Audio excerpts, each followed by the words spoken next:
I am here with my good friend, Byron Chung. And I'll tell you, I'm sitting like this on purpose, Byron, because I'm trying to hide my belly. Because the reason it's gotten a little bit bigger as of late is your fault. And Byron, maybe some of you know this, but Byron is one of the most amazing chefs ever. I mean, and I'm good, but he's really good. What's your favorite thing to do, cook? Steak. It's amazing. I was at his house one night and you wouldn't stop cooking stuff. Like we were done eating, like I thought we were done. He's like, hey, come here, I got something else. And I'm thinking it's gonna be like this little dessert. So it was lamb shank. Is that how you say it? Lamb chops. Lamb chops. Lamb shanks would be more 1500s. Like bring me the shank of a lamb. But anyways, it was absolutely incredible. I really appreciate, this is sarcasm. I really appreciate now that my kids compare everything that I make to what you made that night. Perfect. So no more. Don't do that. Hey, happy Father's Day. Happy Father's Absolutely. Day. Happy Father's Day. Yeah. I'm excited to sit down and hear about your story. Your story is absolutely incredible. I'm excited for people to hear your story. But I want to say this first and foremost. I know that there's people that are listening that aren't necessarily fathers. But one of the things that you don't ever talk about this, so I'm kind of putting this on you, this mantle, is like you really do have a burden for the next generation. And I think as followers of Jesus, like that is our responsibility, not just because of position or whatever. It's like, no, you really feel like called and you do such a great job at it. Thank you. You're coaching basketball. I do. Yeah. If you ever need anybody to come in and scrimmage your guys. Perfect. Yeah, you just let me know. Seriously. And then also, I mean, you work in higher education. I do, for over 30 years. Over 30 years? Unbelievable. And you have 3 children. I do. Yeah. Well, they're all big Not kids. really children. They're anymore. not children anymore. Yeah. And Kristen Chung is here. She's at Eastown actually leading our students. And you have Darren and Ethan, incredible. And Joanna, your wife, she's a teacher as well. So you guys are awesome. Thank you. Thanks for being here. Yeah, we love being part of Eastown. So thank you. Well, let's get this party let's get this party started. Okay. And I'm going to ask you a few questions. And like I said before, your legacy is pretty outstanding. You know, going back to your father and your grandfather. Your grandfather surviving the Cultural Revolution in China. And then I want to talk about how your family ended up here in the United States. It's a pretty incredible story. So just start. Okay. We immigrated to the United States in 1978. And my father, after many years serving in the government and then private sector, fairly successful, and decided to immigrate to the United States. So his 2 kids, myself and I have an older sister, can have an opportunity to make better lives of their lives. So we came to this country in 1978. We landed in Idaho, of all places. So we go from Taiwan to Idaho. That's not on the coast. No. So you had to do it. Yeah, okay. Any normal immigrant family will come to a big city that has a lot of diversity where they can kind of integrate into the society easily. Yeah. But no, we went to Idaho and then Chicago and New Jersey, then eventually settled in Southern California. But the story is much longer than that because my father, we were immigrants, but my father was a refugee in essence in 1949, where he was a college student and escaped from China during the communist takeover of China. And he escaped to Taiwan. So that's where he spent a few years, and then there's a history there, and didn't see his parents until we immigrated to the United States, till we tried to find if they were alive and so forth during all the chaos and the war and the Great Leap Forward, the Cultural Revolution, and all of that went on in China until 1979 when my dad and I went back to China to see them for the first time. So. But that was not your father's first experience in the United States, correct? It was not. So talk a little bit about what happened in 1955. All right. So 5 or 6 years after my father escaped China and then came to Taiwan, he was enrolled in a program that was sponsored by the United Nations to help rejuvenize the fishery industry in Taiwan. So he became a fisherman, basically. So he was a fisherman for a few years, and in 1954, one of his friends, who was also a refugee, a college student at the time, and came to Taiwan. And at that time in Taiwan, there really wasn't much opportunity for these young men who had escaped from China. So they were looking for opportunities and so forth. And one of the guys read in a American newspaper about a transatlantic yacht race from Rhode Island to Sweden. Why is in Taiwan? He reads this. That's right. Yeah. Okay. Yeah. In Taiwan, they read this, right? And a little light bulb goes on and says, hey, that's the way to get to America. So he talked to 4 other friends, my dad included, there were 5 of them, Chinese nationals, and they said, hey, what about this idea that we can go to America by applying to enter into this race? Well, it was obvious, right? So they said, oh, sure, let's do it. And how much sailing experience had they had? Up to this Zero.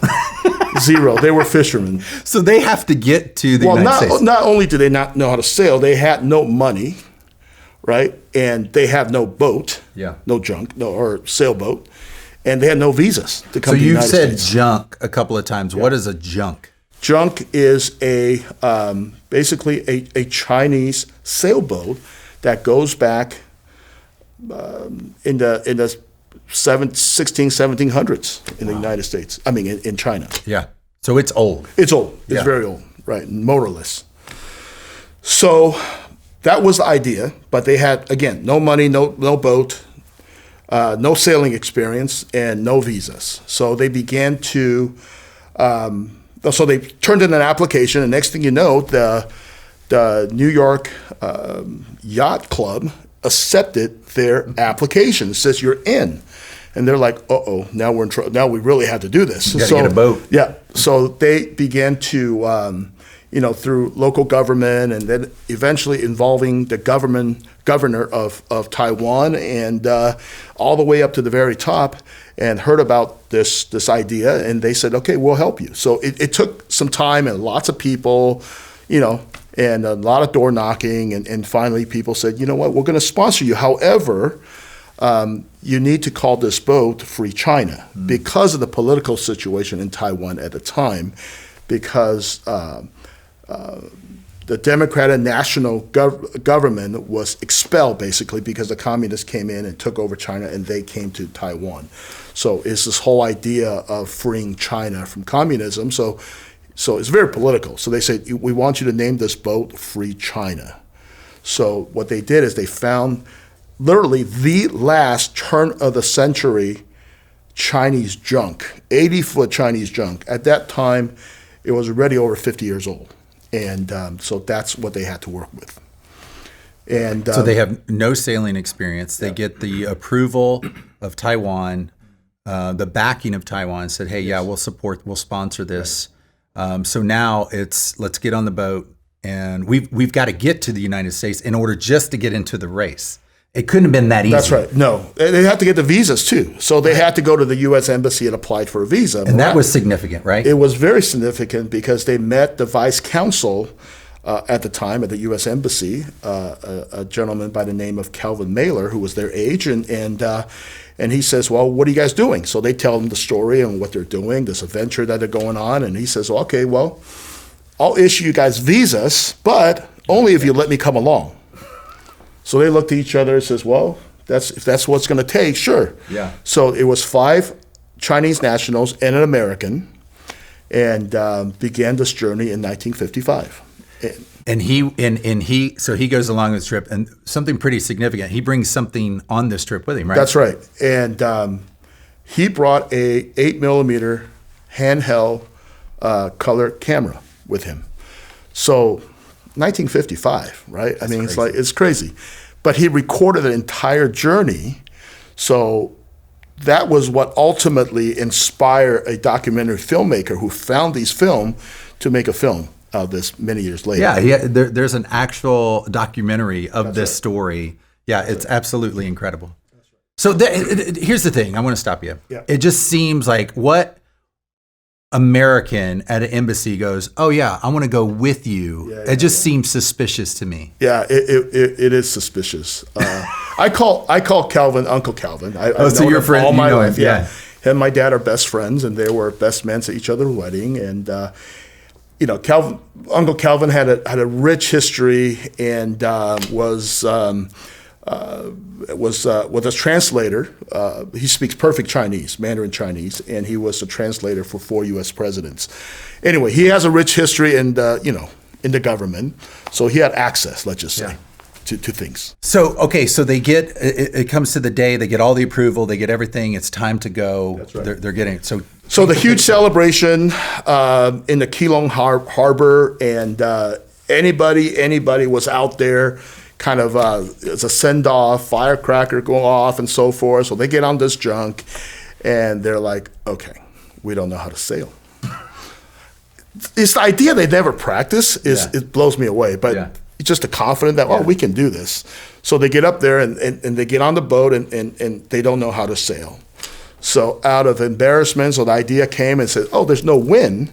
So they asked the Coast Guard to kind of give them a little help and basically towed the junk all the way out of the harbor, and ended up sitting there for a few days and never moved. So they were stuck. They were stuck. It had to be embarrassing. Well, the festivities was over, so people left, but they were out there just kind of bobbing around and trying to figure out how to make this thing move. Yeah.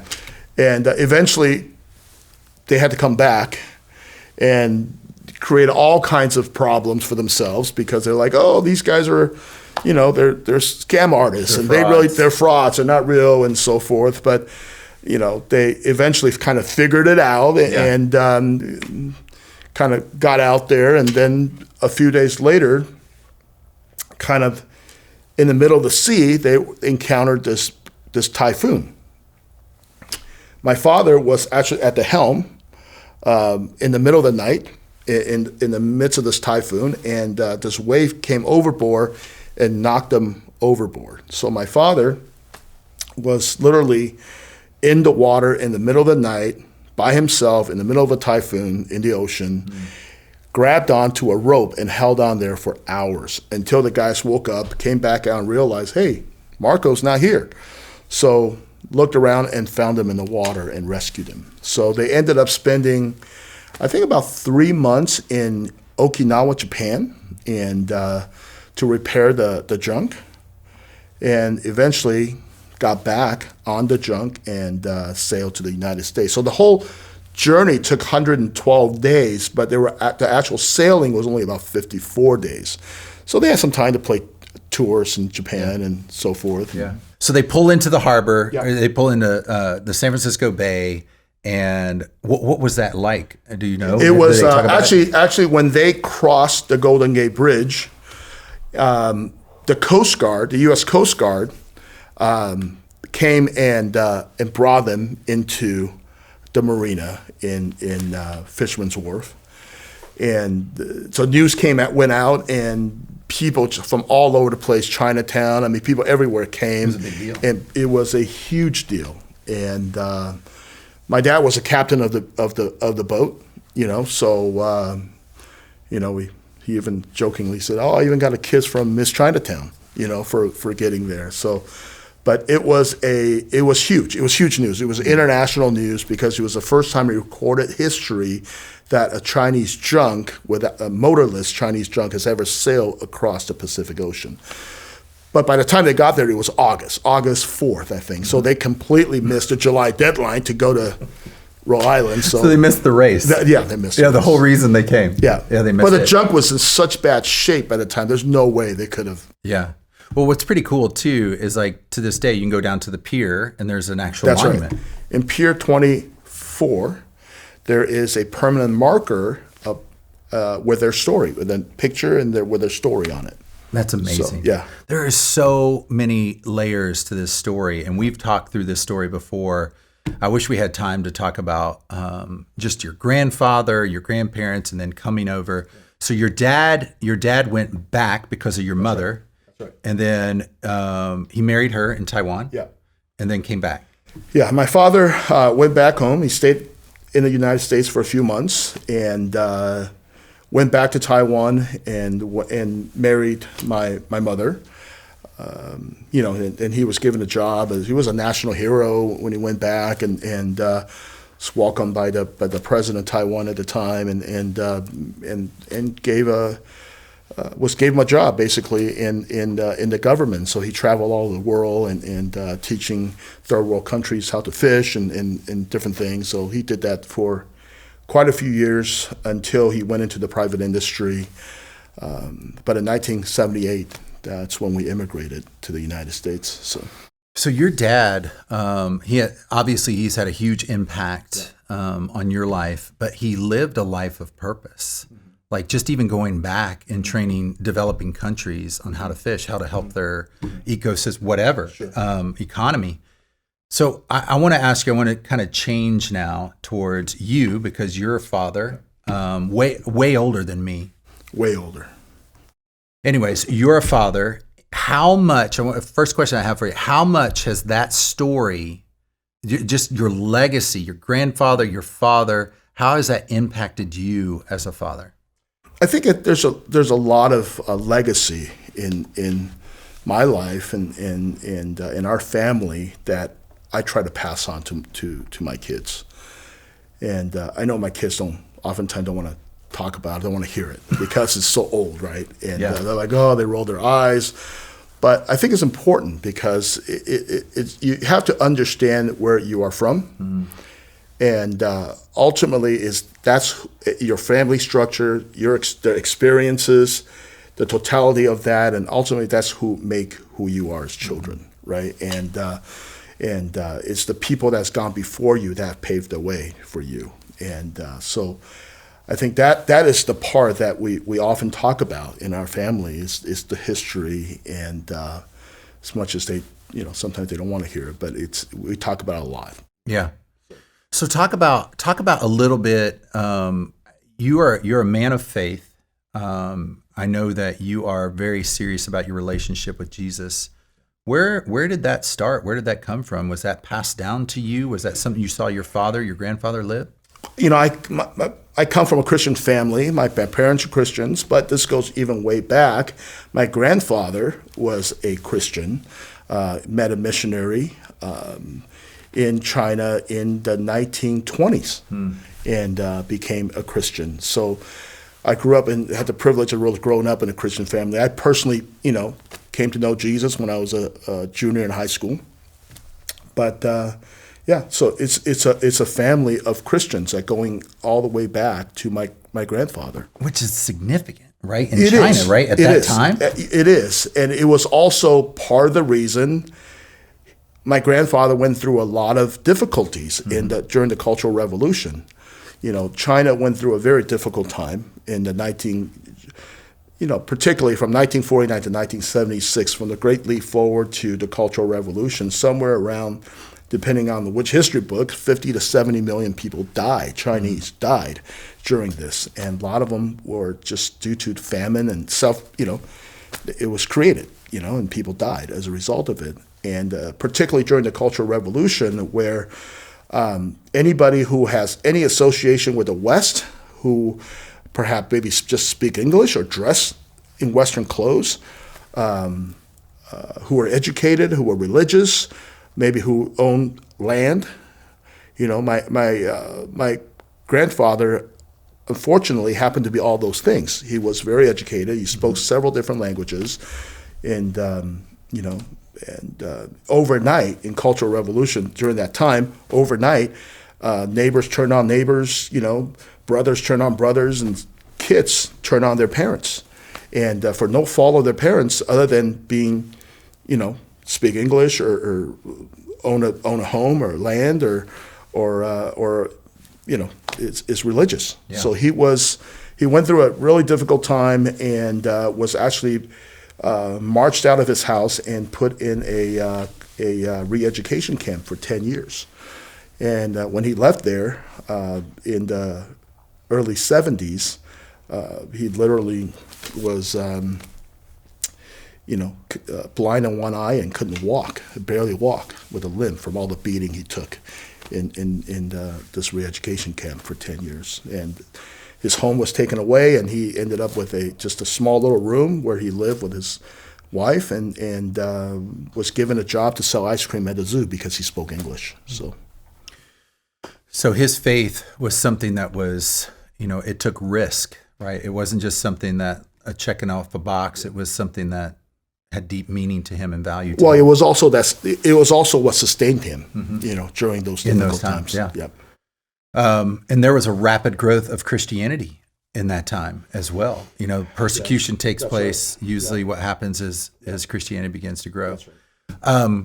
So I want to ask you a couple of questions here, listening to that story and all of those things. What are some values, and you're talking to some dads listening here, you have, other people listening obviously, but what are some of those things that you do not budge on when it comes to your values?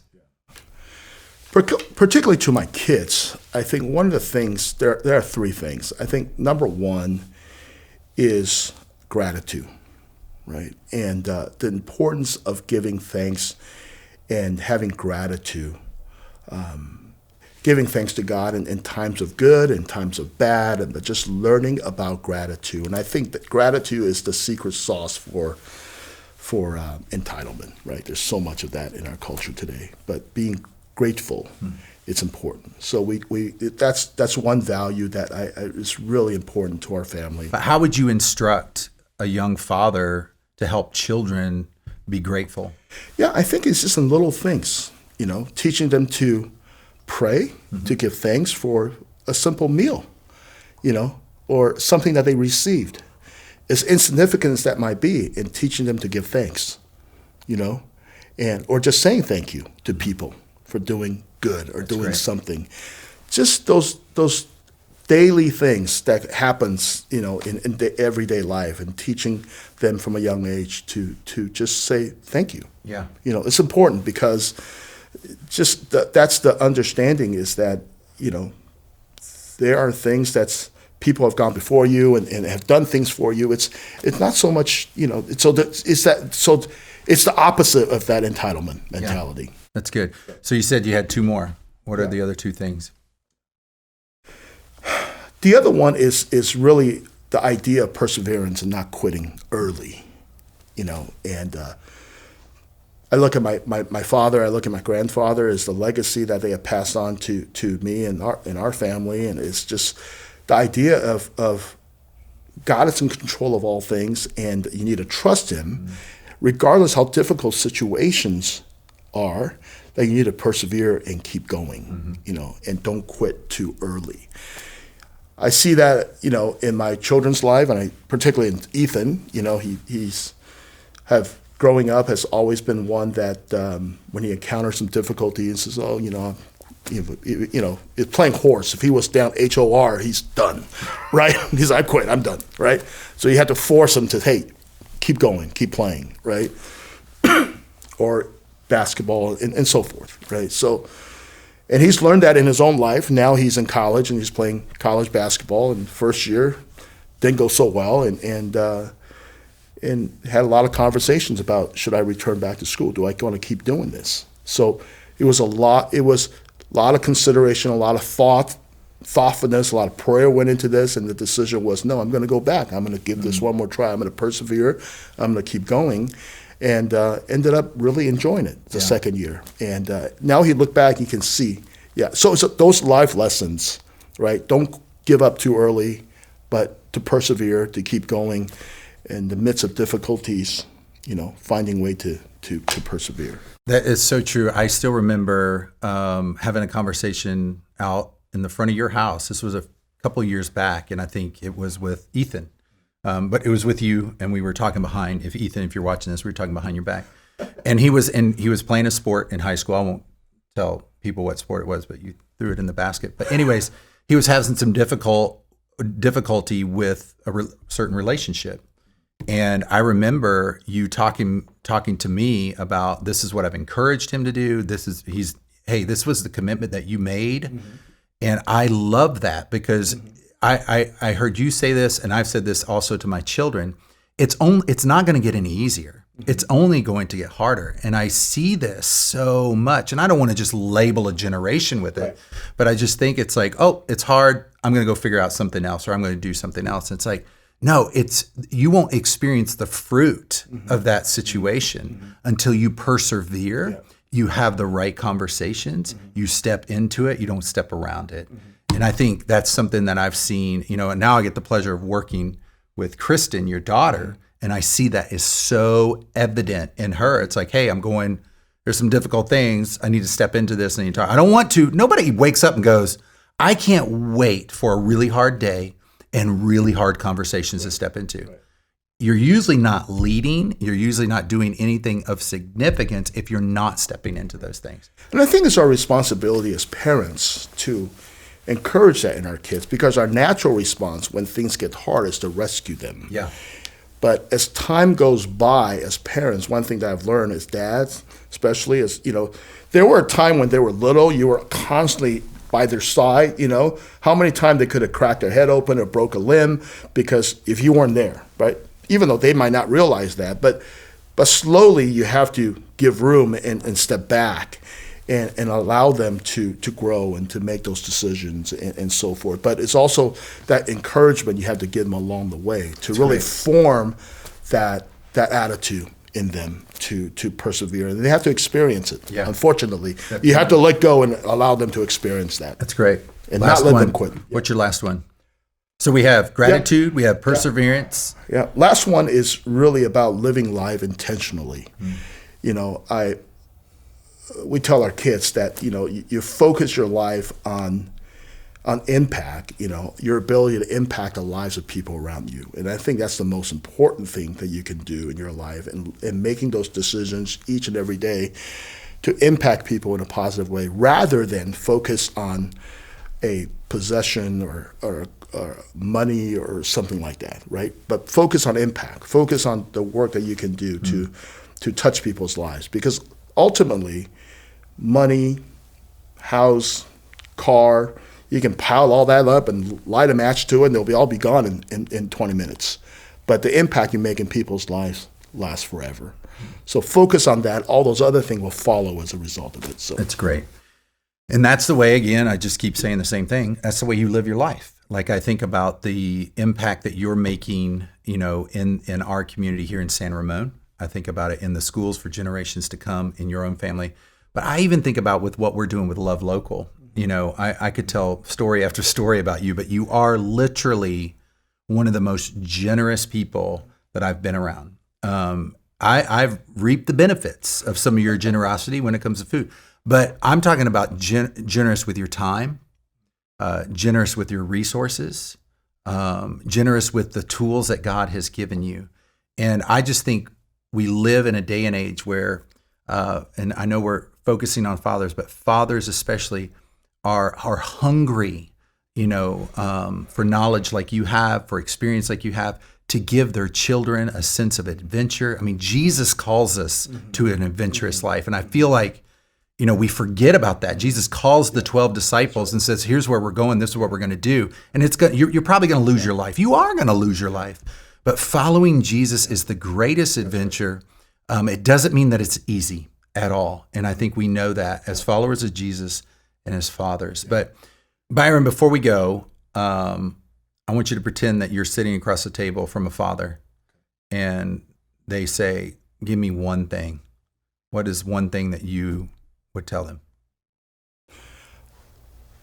I would think to raise your children up to live intentionally each day with positive intentions that ultimately shapes, kind of who you are. For example, being intentional every day to be obedience with God. Intentional every day to spend time in prayer and meditation and reading of the scripture. Being intentional each day to make an impact and difference in the lives of people around you. And I think that's what ultimately makes life worth living, meaningful. It's living intentionally. That's so good. That's so good.